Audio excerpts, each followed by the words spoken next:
I occasionally comment on this account, That Anglo Saxon Bloke. I find it a very funny account.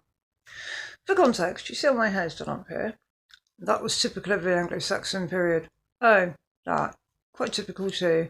This around my neck, that also makes me a hippie. This is a very ancient form of jewellery making. Also typical. So it's the coloration of my clothing. Apparently I look bad according to them.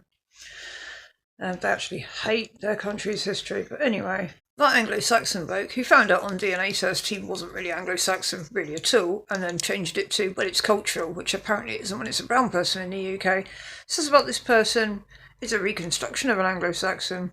You wouldn't want to tangle with him, would you? Yeah, he says, imagine putting this man in front of an average beta male descendant from this country today. Yeah, I can. They'd be a good foot and a half taller than him. Okay. And that Anglo-Saxon bloke, in much the same way he imagines he's Anglo-Saxon, then also states he's imagining the man holding a battle axe. If he was an average person, he would have not had any kind of arms if he'd have been sent to fight, like pitchfork, you know. Swords are expensive. These people were dispensable to the local nobility. See, men from that period, on average, measured about 4.5 to 5'3" in height. Really at a max, some at 5'4". The nutrition was not as good. Blue hair, plaits, feathers in hair, decorations, dreadlocks, very in back then. Modern men with their short, boring colour hair would have been considered brutish and uncultured and foreign-looking. He also wouldn't have spoken English because the Anglo-Saxons came from mainland Europe. See, he wasn't actually British. He would have rarely eaten meat, the modern fetouche that men think makes them more manly when it just causes cardiac issues. Meat was expensive and he wouldn't have been able to afford it for the most part unless he was nobility.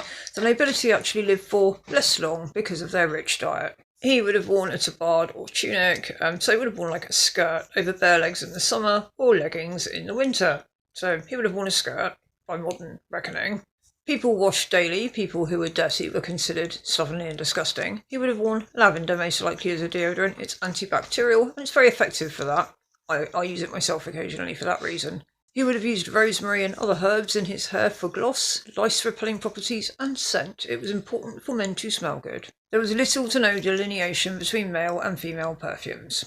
Sugar and honey was very expensive. He would have barely eaten it unless he'd have found it really in the wild. It was bad for you anyway, but the teeth were actually better than modern teeth because they ate less sugar. Drunkenness was rare. He would consider the debacles at far-right protests absolutely horrific and thought the people to be possessed by some kind of malign spirit. They drank 0.5% small beer. The expensive alcohol that was very strong was difficult to brew safely and unusual for the poorer people to drink. Racism was an absent concept in his world, and he would have likely been a feudal semi-slave, indentured as a wage slave for life. Would never have owned his own